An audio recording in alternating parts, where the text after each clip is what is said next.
personally, if I look at it like that, it'll just not be fun. If I can just go into it knowing this is something I'm going to do for fun, that's all that I'm expecting to get out of it. Anything else happens on top of that is icing on the cake. That's kind of how I like that approach. Well, you have had a lot of icing because you seem to have found a lot of success kind of taking the more casual. Yeah. And I wouldn't say your videos are not laid back. Like, they are very high quality, very well produced. Thank you. But that is a really cool mindset to approach your content with.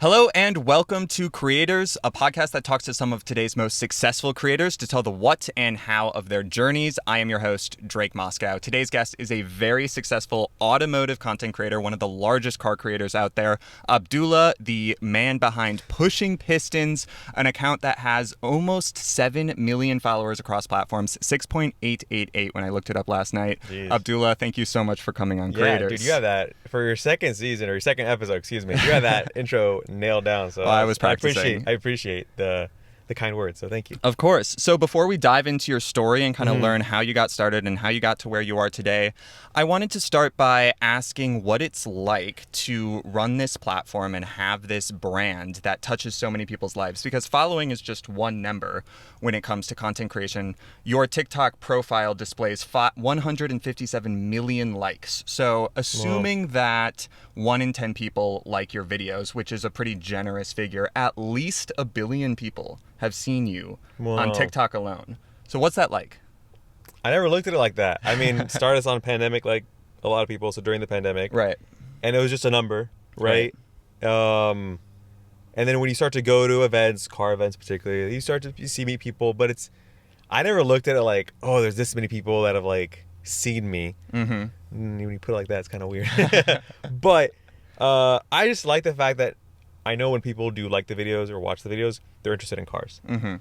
So I guess compared to like people who have like lifestyle influencers, that's their content, or fashion or whatever, I know the people that are watching or enjoying my content are at least interested in cars. Right. So it's easy when you do end up meeting someone or talking to someone that there's that common ground. Yeah, you have something to chat about. Exactly. Yeah. So that's the nice thing. I guess I don't try to get into the numbers too much personally from like that standpoint, because I'll be honest, I don't even know how many likes I have. So like I just kind of focus on having fun making the videos and hoping other people enjoy it. Well, that's awesome. That's like the key. Sounds like a healthy relationship with this. Try to keep popularity. Yeah. Okay, so let's then dive into your background. You make car videos. Guessing you like cars. A little person. bit. Yeah, a little bit. Yeah. You grew up in SoCal. Probably a great place to be if you like cars. Yep. So when you were growing up, what was your relationship with like car content and cars in general? Like, did you ever think about this as a career, or was it just kind of something that was an interest? Yeah, so I never thought of pursuing car content creation as like a career. Mm-hmm. And my interest in cars started, I guess, when I wanted to study engineering in college. Okay. So that was a big part of it. I ended up studying mechanical engineering. I wanted to work at a car company. I was like, oh, that'd be super cool, because like I enjoy cars. I guess around the time I got my license was when I really got into it, watching YouTube videos, things like that. And then so once I realized a lot of car companies aren't in SoCal, and being in SoCal and born and raised in San Diego, haven't really left the SoCal area from like a moving out and living somewhere standpoint, it's hard to leave. If you're from SoCal, hopefully you understand that, you can relate. As a transplant, I agree. It's hard to leave, yeah. Yeah, cool. Thank you. So yeah, I wanted to find something local, so that kind of decided how I picked careers. So I don't work in automotive. I studied engineering. I work in a different industry. Right. That's what I do full time. And then because I love cars, right, I decided to pursue it just as a hobby. Right. Which we're going to get into the fact that you do have a job and do content full time, or both of those things, which I think is kind of wild and impressive. But so your car interest kind of started once you started driving and getting into college. So what year did you start college? Gee, that's a good question. Same year that you graduated high school? Yeah. 13? Okay, so this was like YouTube era for car content. Yeah, Grand yeah. Tour, Top Like Gear. I was watching, the Motor Trends. Mm-hmm. I don't think Haggerty was what they were today, but like Motor Trend, Car and Driver, like all these big Right. YouTubers had platforms. Doug DeMuro, Right. any person that was on the YouTube scene at the time, I was pretty much consuming their content, Engineering Explained, all that stuff, and it was just for entertainment purposes. So it was fun. Yeah. And so you got a lot of enjoyment out of that, and you were able to kind of pursue this burgeoning passion. Do you think you took anything you learned from those, probably inadvertently, just watching those creators? Like, Yeah. but that wasn't intentional. No, so like I think from like learning stats and figures about cars, like I would just like look at it, study up on it, and then just argue with my friends about which car is better. That's like, that's kind of how I would consume the content. Was just to gain as much knowledge gain as much knowledge as I can about the cars. Right. Learned a lot about how our cars work from like Engineering Explained, Jason, which was cool to actually end up eventually meeting him. Yeah. Because like I'd watch his videos before like I'd go to a midterm or something, just to like get my mind off of Nice. the subject matter before going into a test.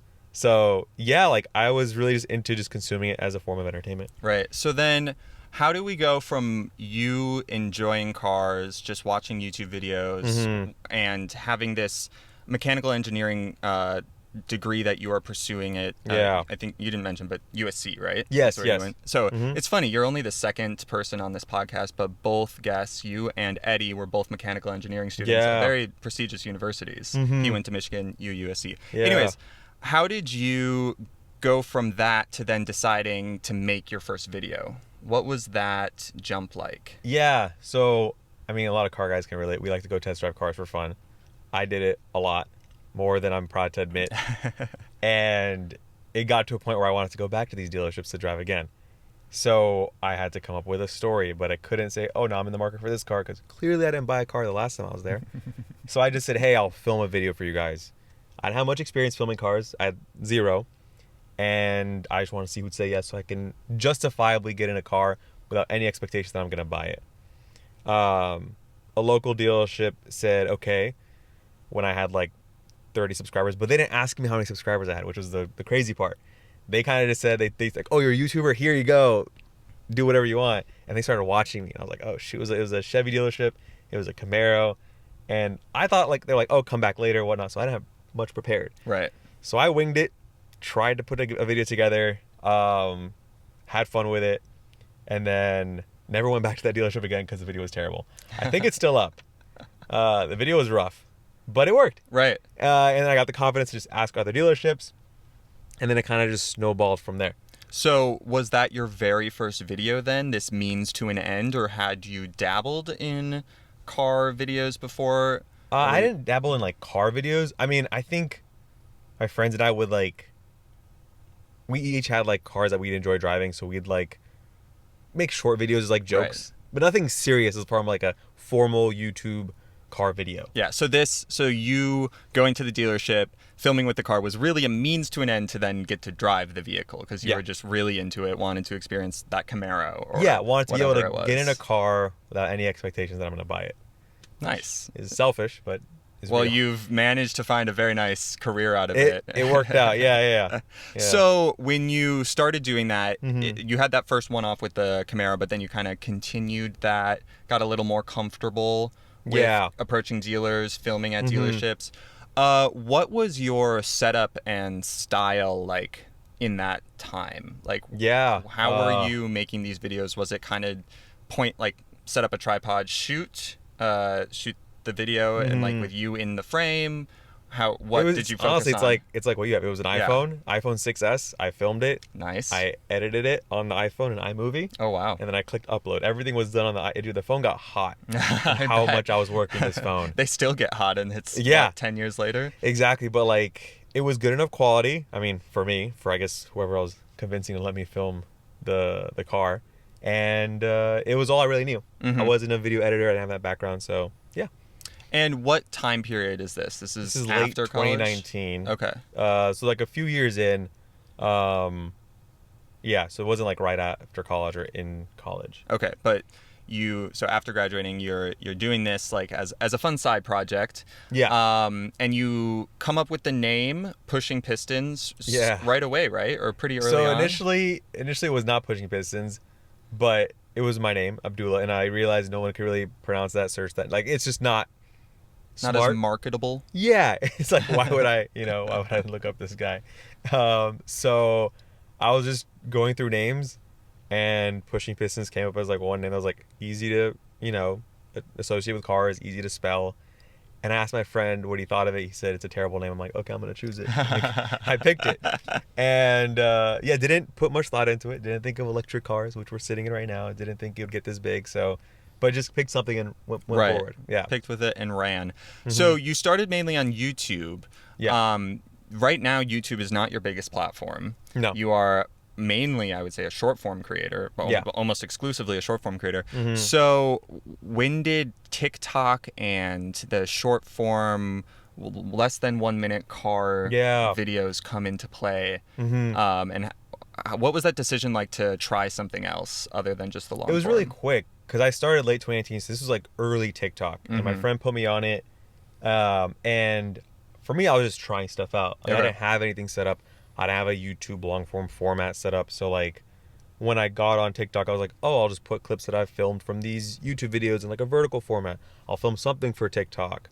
So like, it kind of just was a part of my learning experience. Mm-hmm. Was just trying out short stuff, because for me, it's like, oh, I might as well. Right. I'm already learning how to make this stuff. Might as well try short form vertical stuff.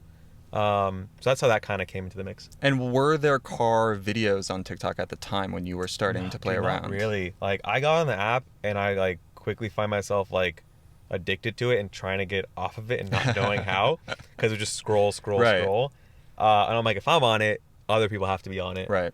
And I figured, yeah, I'll just try putting YouTube TikToks up out there. Cause like, yeah, my YouTube was something I do every now and then whenever I get a chance to test drive a car. It wasn't like I was consistently banging out videos. And then I went into the pandemic, and then from there it was just the main thing. Right. So in the early days of TikTok, when you were just starting out, what kind of videos were you posting? Were they comprehensive, like quick overviews of cars, or were they kind of like individual things, like here's this feature on this car, or here's like this stat on this car? A little bit of both. It was a combination of like, here's everything you need to know about a car, and then from that people would ask questions in the comment section or just comment things. And TikTok was like the first platform that you reply to comments. Right, with a video. Exactly. Yeah. So I was like really using that, because like I figured you start there, people ask what engine does it have, or show us the hood, under the hood, what's the interior like, how do I drive it, all these things, right? So from there I'll just reply, so people can, one, just tap on it and see the thing they're interested in, or if they see the video and see the comment, they can go see the overview. There was that nice aspect of it. It was really smart. I think like the fact that they had come up with that was genius, and I was just abusing it. Great user engagement, and getting your following to kind of feel attached to you and like feel like you're actually interacting with them, and you're not just like this figure behind a screen, but you're actually like almost having a conversation with them. Exactly. But like, I guess cars. Before I had a car in front of me, I would just like talk about different things to educate people about cars. Okay. Because I mean, TikTok, especially at the time, was a very majority like young demographic. So like, let me just teach people about cars, see who's interested in learning. So it was like how a 4-stroke cylinder engine works, 4-stroke engine works, excuse me, how a transmission works, how a differential works, like very like fundamental stuff. Right. And people loved it. They were learning on TikTok. TikTok did a whole like learn on TikTok thing, and I got to be a part of that, which was really cool early on. But yeah, it was just kind of like getting that community of people who are interested in cars to find a place to learn more, and then just kind of cool. Yeah. So this is all kind of happening, I think you said late 2018, early 2019, and then 2020, LA Auto Show 2019 rolls around, and that was kind of an important moment for you. Yeah. What happened there? How did you get in as someone with such small, relatively small following? Yeah, I didn't get in. I snuck in. I borrowed a badge from a friend who had credentials, and I just tried to meet with companies and introduce myself. Had 300 subscribers at the time. I had like 19,000, I think, on TikTok, but like no one cared about TikTok at the time in the car world. It wasn't viewed as a serious platform. No, at no, the no. time, It yeah. wasn't even like considered as a thing.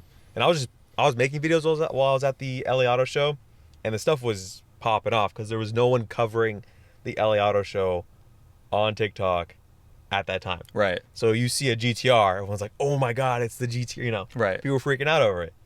But it was cool. Like it was fun, like filming stuff in the moment, but also meeting with the companies, trying to get contact information, trying to see what it's like to film cars from their fleet, learning about what that's like. So you were aware of those opportunities and wanted to kind of take your Yeah. accounts the next Yeah. step forward. Mm-hmm.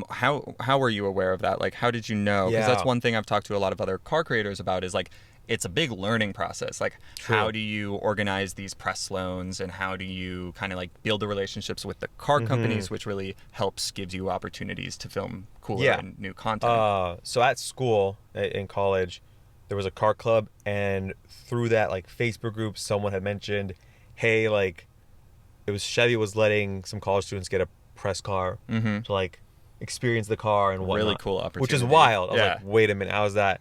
So when LA Auto Show came, I messaged one of my friends and I was like, hey, is this like a thing? How does it work? He's like, yeah, the PR company there would be able to set you up with that if that's a thing.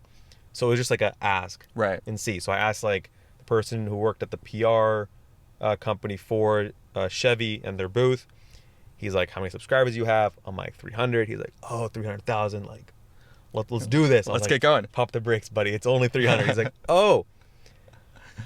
We'll tell a story. We'll keep in touch. You know, he was very nice about it, which I Let you down appreciate. gently. Yeah. No, he was nice. I mean, I got his contact information, so he's like, if things change, let us know. So when things changed, when I got like a following on TikTok, I figured I'd reach out and ask. But this was the pandemic. Right. Furloughs, layoffs was a thing. So he had like an auto reply to like his manager, like, hey, if you have any questions, reach out to my manager. I was like, all right, there goes that. Kind of just sent a quick forward to manager. Hey, if you can help with this, that'd be great. Left for the day, came back, saw a reply from them, and then we just hopped on a call. And they were like, yeah, we'll give you some GM vehicles. We also work with like Hot Wheels, Michelin. So that kind of really opened up Yeah. the gates. And then from there, you learn about the other brands and the PR world and stuff Right, like that. right. Yeah. So in between like getting the contact at LA Auto Show and you then reaching back out, Yeah. what had happened to your accounts that gave you the confidence to be like, I can reach out now? I think I was at like 200 some thousand. This is like early 2020. The kind of Yeah, took like off. March, Yeah. April-ish. I just figured I'd like shoot an email out. And was that growth mainly on TikTok or was it Yeah. also on YouTube? So like I had posted shorts on YouTube. I don't know if shorts was a thing at the time, but like I posted on TikTok, hey guys, subscribe to me on YouTube. Right. And I got like an influx of subscribers there. Okay. But like I really wasn't posting long form just because I didn't have much access to cars during the pandemic. Right. It wasn't until I started getting those press vehicles in, which my first car was like a Chevy Bolt. Nice. And Love I the made Bolt. every video you could think on that car. And the videos were doing really well. Yeah. Which Because was you're cool. probably still one of the only car creators. At the time, Yeah. probably. Yeah. Yeah, on So TikTok. it was cool. It was fun. It was exciting. Got into the truck side of things, got into Cadillac, then Audi, and so on and so forth. But like for me, it was just like, let me learn about these cars, the stuff I'm interested in, and then share that. Yeah. It was very simple.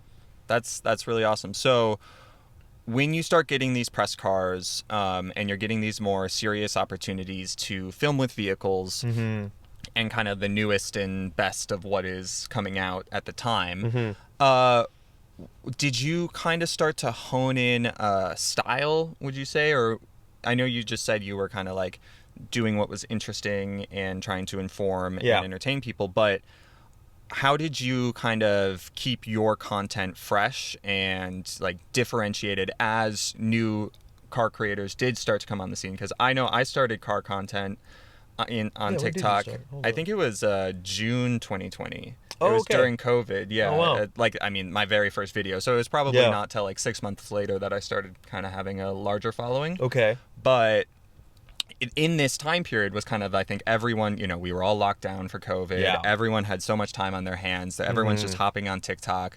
Were you conscious at all about what you were doing when you were posting these videos, like trying to make them, the pushing Pistons aesthetic? Or were you kind of Yeah. just, I don't know, winging it? It was honestly like, I mean, I would hop on trends. There were the audios that were trending, and then I would try to time into car videos. But like I didn't like relying on that because I wasn't able to keep up with trends all the Right. time. Yeah. So it was a lot of just like go over a car and all the important stuff in a minute, and then the like deeper dive videos would just be separate videos. So it'd be like, what do most people care about, and then what do things that I want to talk about or people ask about or whatnot. So that was kind of the I guess foundation if you want to look at it. Yeah. And then I was always behind the camera for a lot of it.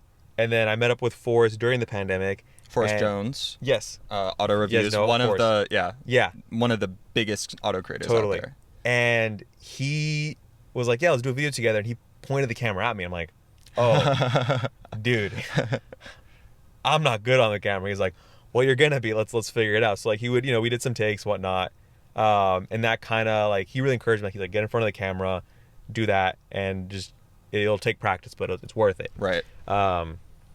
Because like being behind the camera is easy. Just to talk, point, show. Right. It's nice, and it's like you don't need someone to hold the camera. Right. There's way less pressure when you are just kind of narrating. It's so casual. And And then when a camera's pointed at you, Right. you're like, at least for me, who's not like used to be on camera, it took a little bit of getting used to. Yeah, it's definitely a learning experience. But then after doing it a good amount of times, you start to get more comfortable, and then I feel like it just turned into, what was I showing behind the camera just now in front of the camera? Mm-hmm. So that's kind of how. So how did you worked get out. connected with Forrest? TikTok. Just on TikTok, Yeah, DM. He was in Orange County. I was staying in San Diego at the time during the pandemic, so I was driving up and I just met up with him. Nice. Yeah. And that's a huge connect to like. Yeah, I mean, I feel like we were both like in the same like space. I mean, Right. he had YouTube established, like he was aware of like the fleet stuff. Like he had access Right. to like a lot of companies. He had the long form stuff like figured out. So he was saying like the TikTok stuff is new to him too. So it was very much a lot of like, as far as like short form goes, we were kind of in the same spot of like really trying to double down on this. Right. So Right. yeah. That's really cool. And so once you kind of started getting onto the camera more, did you hire a camera person? Because now I think almost all of your videos are exclusively you on the camera. Someone's recording you. Yeah. A lot of motion, a lot of like, really short form, like what we think of as short form car content is like, I feel like you have in a way like kind of defined that with your style. Yeah. So how did you make those decisions, like to maybe like bring on someone to film the videos, and any changes you made? It was a lot of friends, family. Like when I have a car, I'll hit up a friend and be like, "Hey, it was like the Veloster N. Like, you want to check it out?" And he's like, "Yeah." So we'd go, we meet up, we just drive it, enjoy it, and then we'd spend like an hour filming a few videos here and there. That literally, they'll hold the camera. We'll figure it out. And I mean, to this day, I still hold the camera and point. Like, I still do stuff behind the camera. Just let's say if I don't have a videographer available, Right. or if I want to just make a video on my own, Yeah. which is nice. Like, I try to keep that because I just feel like it is valuable to do that at times. But I always think it is nice when you do have someone to film. But I relied heavily on friends and family, and still do to this day. That's awesome. Yeah, It takes a village to It make does take a village, a yeah. TikTok.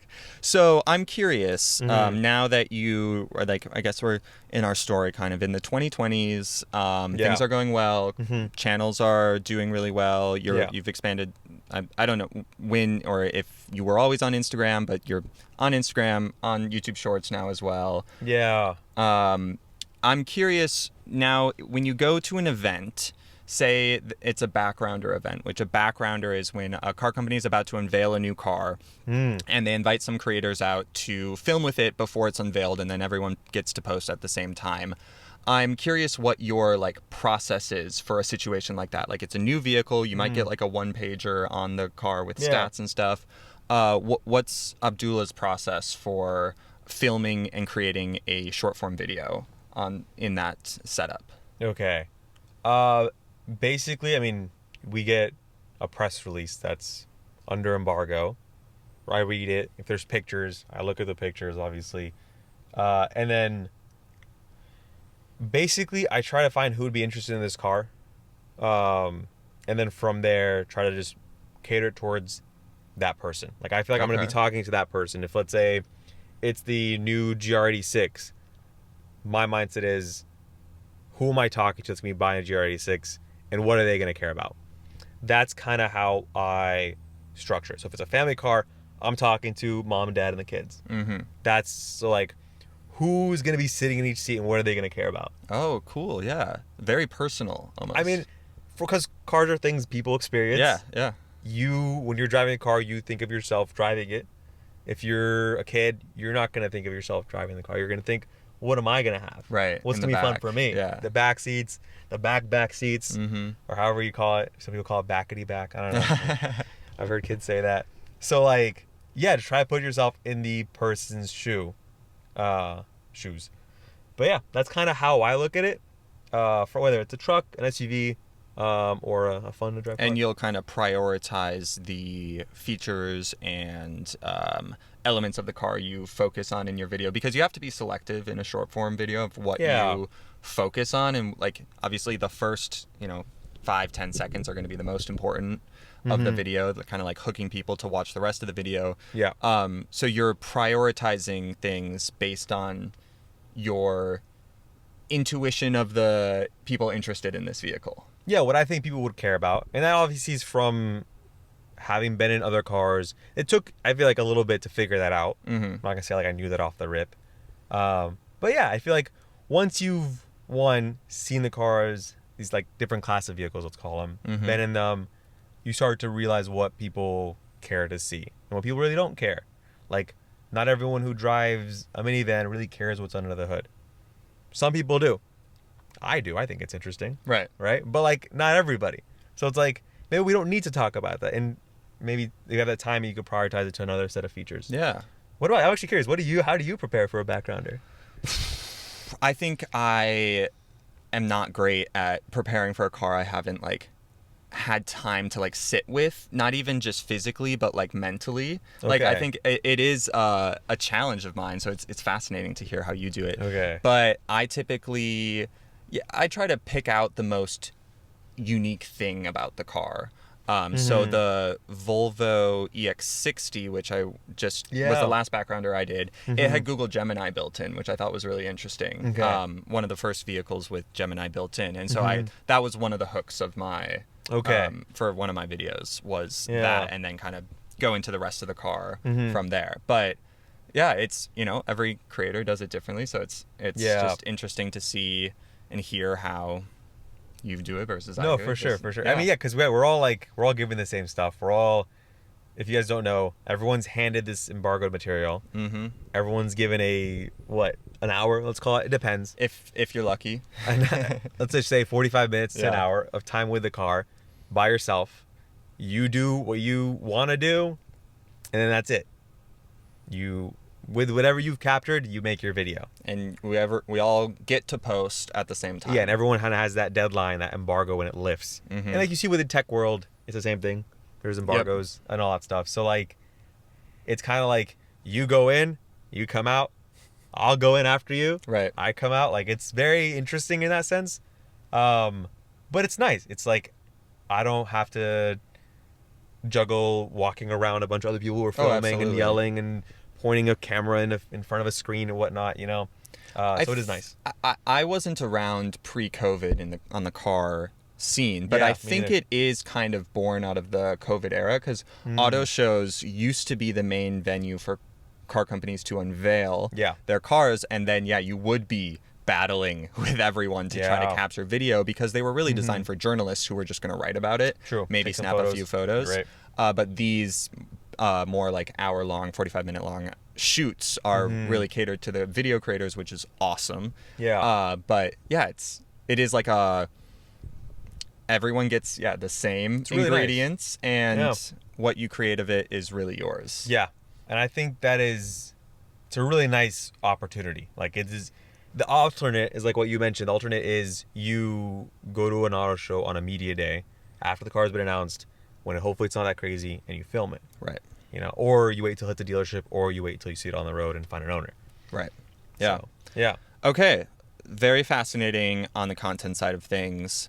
I want to pivot now to discussing the fact which I find very shocking, that you are not a full-time content creator. Your 7 million strong following is not your full-time job. It's still kind of a side project. Upon graduating, you got a full-time job. Yeah, so I had the job after graduating and into the pandemic, so I was working. So I never like had the chance to go out of college or, you know, into something that is this automotive content creator career full time. Like I had the job, that was what was paying the bills, that was what I was using to fund. Like, to give you an example, in my free time, me and some friends would just go rent cars on Turo. That's what we would do with our money. Like it's just because we wanted to have fun with it. That's awesome. No, I love that. That's kind of how I would enjoy my time, was just spending time around cars, and that was how I would spend my money in that sense too. So as this stuff kind of grew, I always had my job. It wasn't, you know, this stuff kind of took off out of nowhere. It was a very like slow and gradual climb, and it just became manageable. But in the kind of the flip side, I tried to keep this as a hobby and try to make this something that I enjoy. Because I've spoken to other content creators who do this full time, like yourself. Yeah. It's a job. It's very serious. It requires a lot of, you know, research, planning, you know, prep. Right. The two guests on this podcast thus far have been mechanical engineering students from prestigious universities. Like it might not be as straightforward as it appears, or people assume the influencer life is. Yeah, I know, it's a very good point. But I try to keep this as a hobby, in the sense that like I want to do the stuff that I am interested in, that I find fun and enjoyable. Because I'm not gonna lie, I don't love every car. I have opinions about cars, like everyone does. Yeah. So if I don't need to, and I've been in a position where like a car would come in from the fleet and I just didn't really care about it. I was like, why am I filming this? So I just try to avoid that completely. Yeah. And I say that with coming from a position of privilege, where I don't have to talk about a car. I don't have to cover a car that I'm interested in, and just prioritize is a big thing that I've been able to choose because I have a job. So, to kind of summarize, based on my understanding, you choose to keep your full-time job because it can kind of keep this as a fun side quest, for lack of a better term. It's a hobby. It's just something I do for fun. I guess in the content creator terms, the job is the long-term brand deal. You got deliverables, you got meetings, you got places to go. You have to be there. You have to finish your assignments. That's kind of how the job is in that sense. And then the one-off shoots or the brand trips, those are the, you know, the car events and things like that. Yeah. I don't want to get into specifics, but do you agree that if you needed to or wanted to, you could leave your full-time job and like still pay the bills with your content? Like, it is a choice that you're actively making to keep the job? Yeah. I mean, it's definitely possible. Yeah. 100%. Don't get me wrong. I just think when it's nice when you can make a video not having to worry about how it'll perform. Yeah. Because I know creators do get really into the weeds on the numbers and how many views this one's got. This one didn't do good, but I spent this much time editing it, preparing for it. I feel like, personally, if I look at it like that, it'll just not be fun. Yeah. So, sorry to like add to that, but if I can just go into it knowing this is something I'm going to do for fun, that's all that I'm expecting to get out of it. Anything else happens on top of that is icing on the cake. That's kind of how I like to approach it. Well, you have had a lot of icing because you seem to have found a lot of success kind of taking the more casual. Yeah. And I wouldn't say your videos are not laid back. Like, they are very high quality, very well produced. Thank you.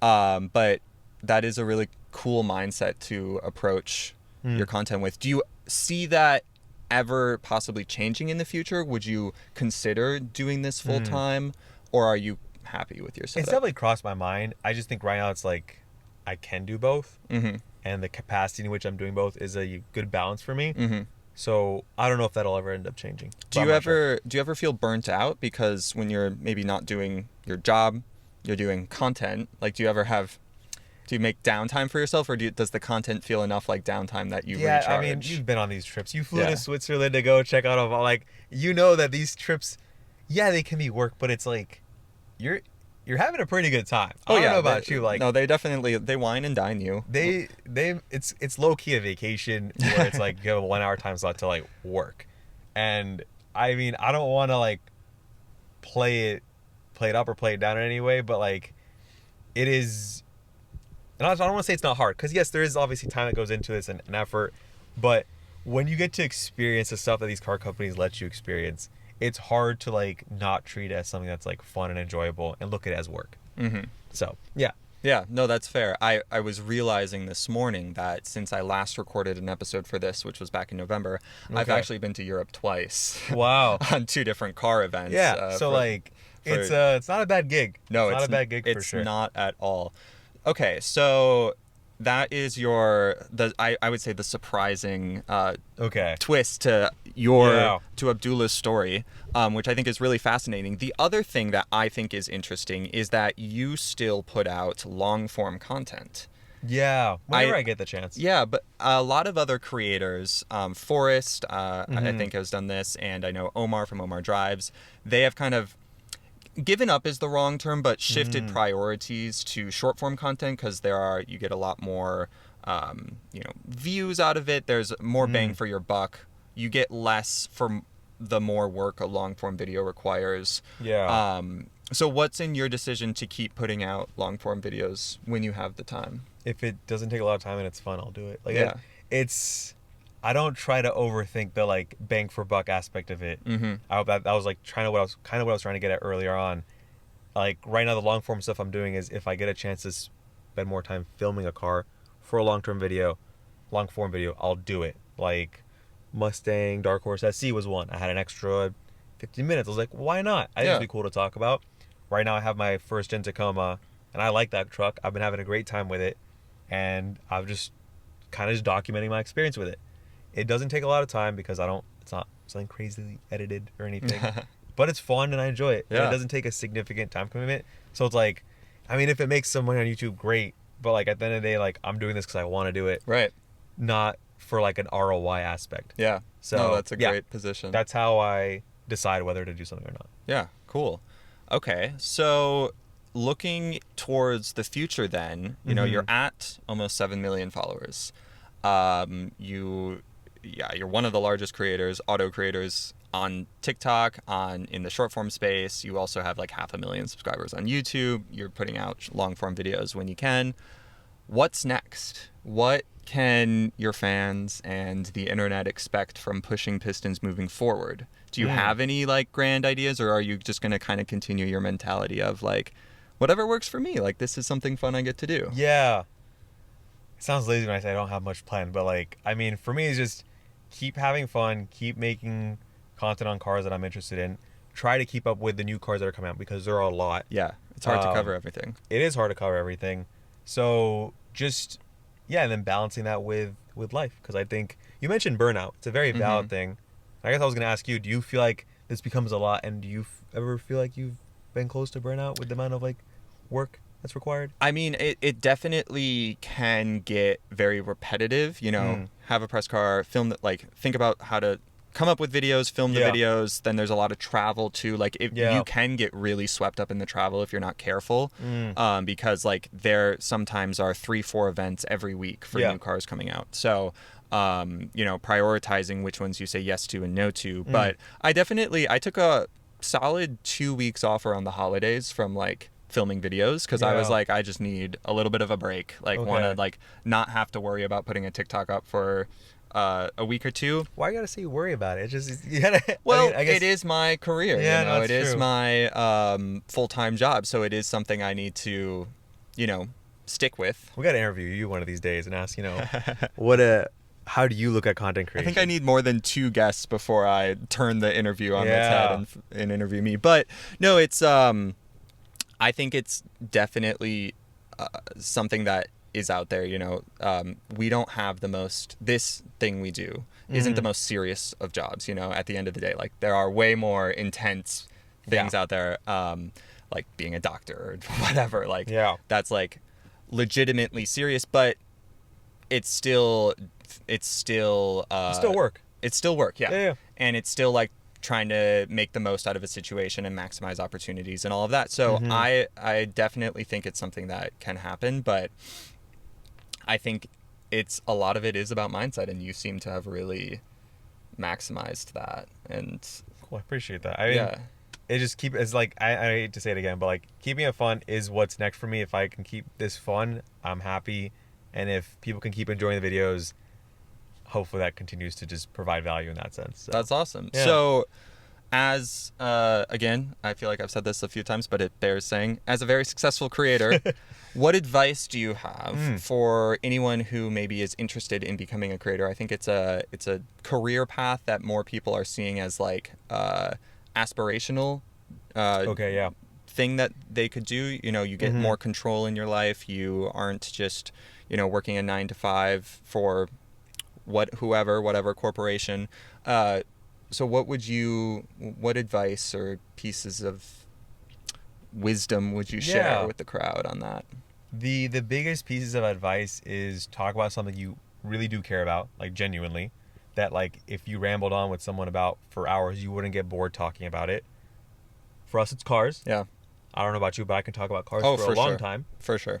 And then keep it enjoyable. That's like, if it's not fun, you're not gonna enjoy it. Like, and you're gonna get burnt out fast.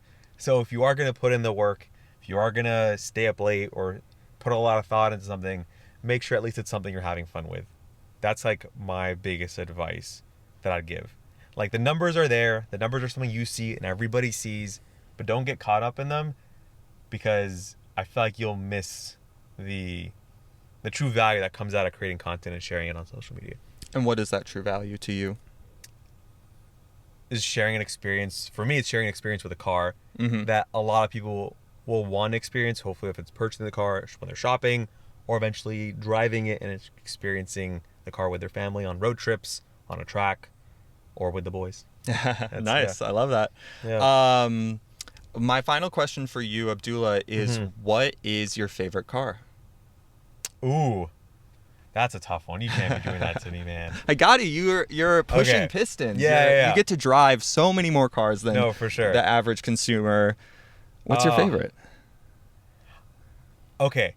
It's a cop-out, but the truck that I bought, the 1995 Toyota Tacoma, is right now the most fun thing I've been driving just because of how simple it is. It's not fast. It's a manual. That's awesome. It's a V6. Like it's pretty good on gas. It's not terrible.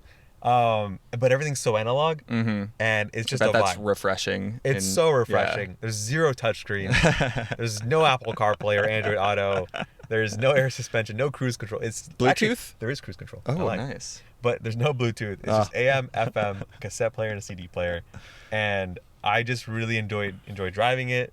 I do plan on taking it off road soon once I get some stuff fixed. But right now, that is the car that I've been like looking forward to driving the most. Wow, that's awesome. Yeah. And, like you pulled up in a brand new Lincoln Navigator. No shade on the Lincoln Navigator. No shade. A great car. But like that's really cool. Like your 1995 Tacoma is the one. And I'm guessing part of that's also because it's your car. Like I chose to buy that car. Yeah. So like, and you have some pride attached to it. 100%. Yeah. 100%. That's awesome. Yeah, I think that is right now my favorite car. But I do like a lot of cars, and if I had a dream garage, I'm sure I'd fill it up with a bunch of sports cars. Some nice. I like trucks. I've been into trucks. But nice. Yeah. All right. Well, Abdullah, thank you so much for coming on Creators. Make sure you go follow Abdullah at Pushing Pistons on all platforms. Follow me at Drake Moscow on all platforms, and Creators, a podcast. You can listen to it anywhere you stream podcasts, or also on YouTube, Creators, a podcast, and you can find it on social media as well. There's a separate social media outlet. So thanks again. Awesome. Thank you. Appreciate it. All right. See you guys in the next one. Peace. Peace.